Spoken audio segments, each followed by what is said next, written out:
Ciao, darlings. Eugenius here, back again. Today I am the Grand Duke Dmitry Pavlovich. I am. And we're going to be discussing the greatest perfume ever. There's been a lot of these goofy tag videos going around YouTube, amongst the YouTube elite. They've been tagging each other. Please don't tag me. I just, I cannot partake in such silliness. But there's been a lot of these goofy tag videos and, with these names, one fragrance to rule them all, or four for life, or pick only 10. And, I kind of stopped after somebody had called Cedrat Boise, the greatest perfume, or I can't even remember who it was, to be quite honest, but I had to stop there because Cedrat Boise is like literally the most vile, disgusting trash that I've ever smelled in my life from a trash brand and from a trash genre.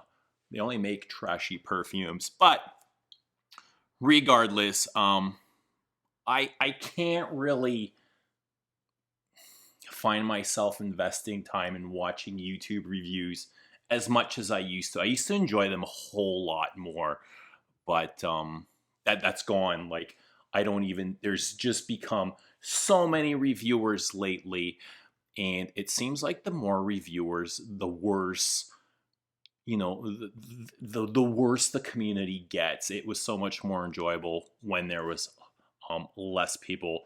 It seemed like we had better content. And I know somebody's going to say, oh, yeah, you're just jealous, or it's the new reviewers versus the old reviewers. No, first of all, a lot of the new people are not even reviewers. They're advertisers. And I feel like I'm watching an infomercial. That's really what it is. You guys are basically infomercial sellouts.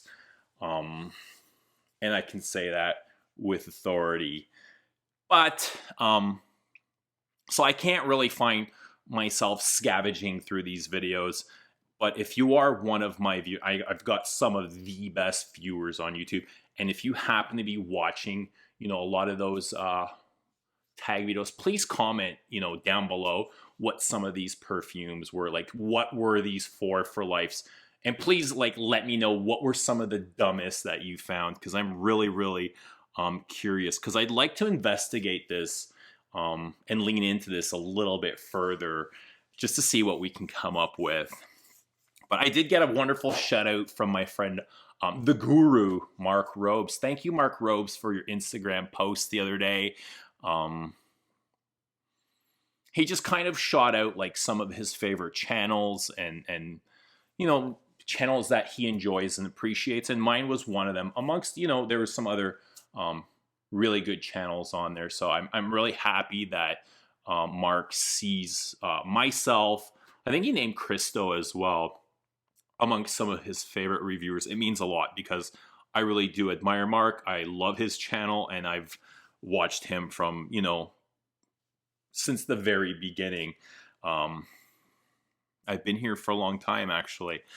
But I do want to talk about what I think, and this is highly subjective, one of the greatest perfumes of all time. There's many perfumes that can be considered the greatest of all time, but this is one that I consider one of the greatest of all time, coming from one of the greatest brands ever.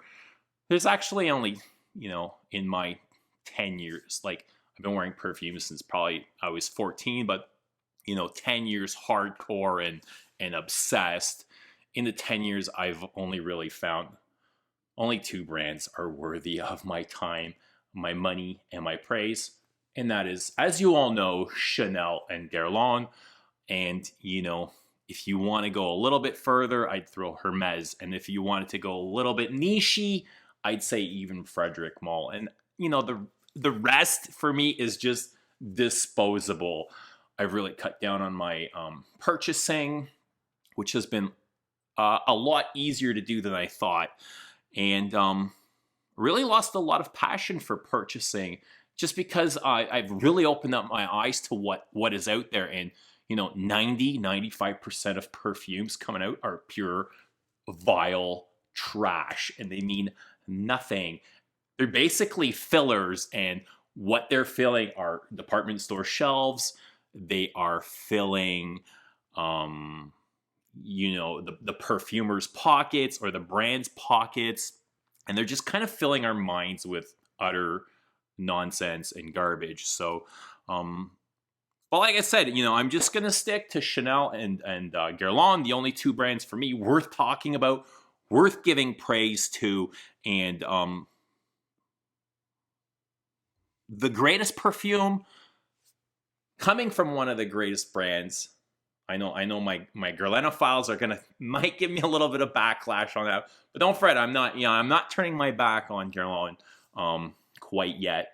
But coming from the greatest genre in all of perfume, and that being leather, there's many great leather perfumes, but one stands on its own, and that is Chanel's exclusive Cuir de Russie. And what I don't even know what to tell you. My nose feels like it's gonna come. When something smells so good, that's how I feel like I'm just gonna burst. Like cum is gonna burst out of my nose. And this is a totally abstract perfume. When I smell it, nothing really stands out as far as single notes. Like it's it's a leather, it's birch tarry, it's animalic and barnyardy and floral and woody and musky. But I can't really sit here and say, okay, I can pick up rose, and I can pick up jasmine, and I can pick up iris and orange blossom and tobacco and birch. And no, to me, it's more like I'm smelling a photograph. I'm smelling a picture. I'm actually seeing my nose is converting this scent into a photograph or picture. And it's one of, a little bit of sexual innuendo, a little bit barnyardy, a little bit musky. I'm definitely getting, the Russian leather, the boots, the Russian gloves, a little bit horsey, soapy, almost like giving a horse a good soap bath in the barnyard. And maybe afterwards, giving her a good roll in the hay like Dimitri used to Coco. I can imagine it was only good for both of them. And that's really what this reminds me of, is maybe Coco's love affair with the Grand Duke, which must have been something else, because it was the Grand Duke who had introduced Coco to the perfumer for this, Ernest Beau, and she must have said, I want to replicate my love affair, to which they had a love affair, one of many for Coco. I always kind of wondered, like, what the Grand Duke thought about being, the sloppy seconds for Boy Capel. But, it's just getting a little bit nasty. It's my mind always, it always like travels out in the gutter. Maria quite often says I need a filter, and I should probably run my videos by her, but we're not going to do that. I'm an adult and we're having an adult conversation. But definitely one of the greatest perfumes by one of the greatest brands.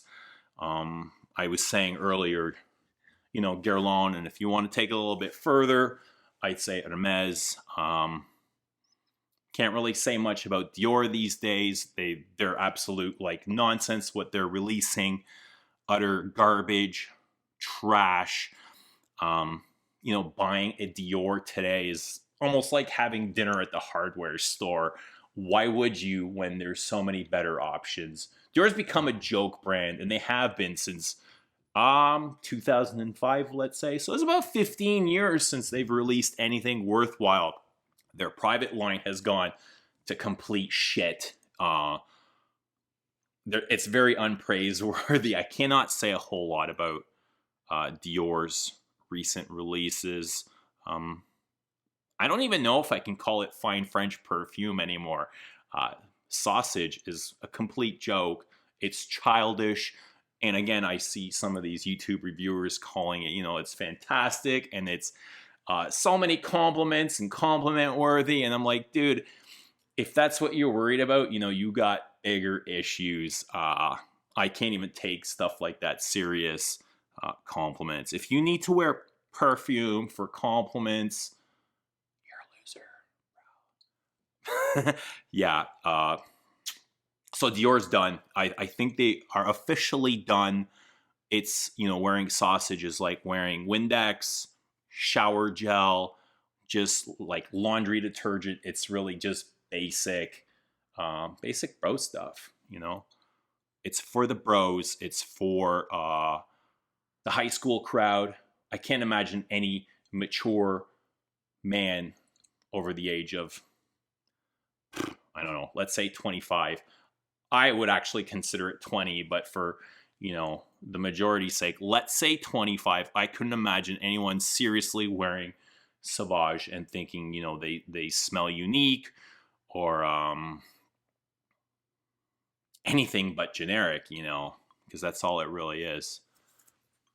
As far as other leathers, there's many great leathers, but I don't think any of them really hold true or can stand toe to toe with Cuir de Russie.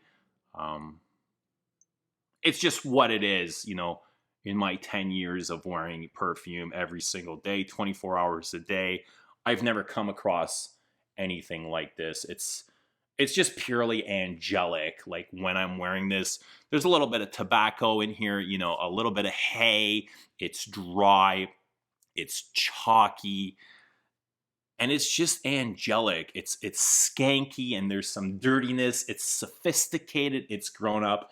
It's mature. It could be challenging for amateurs, but wear it a couple of times, and I'm sure your opinion will change of it. Anyways, like I was saying before, let me know what some of the goofiest 4 fragrances for life, 10 designers, 10 whatever the hell those silly tag videos were. And I want to explore this a little bit further and see what I can come up with. But anyway, it's great talking to you guys again. As always, kind of missed you, but I've been, quite busy lately. And look out for some further content. Anyway, thanks for watching, and we will see you all again soon.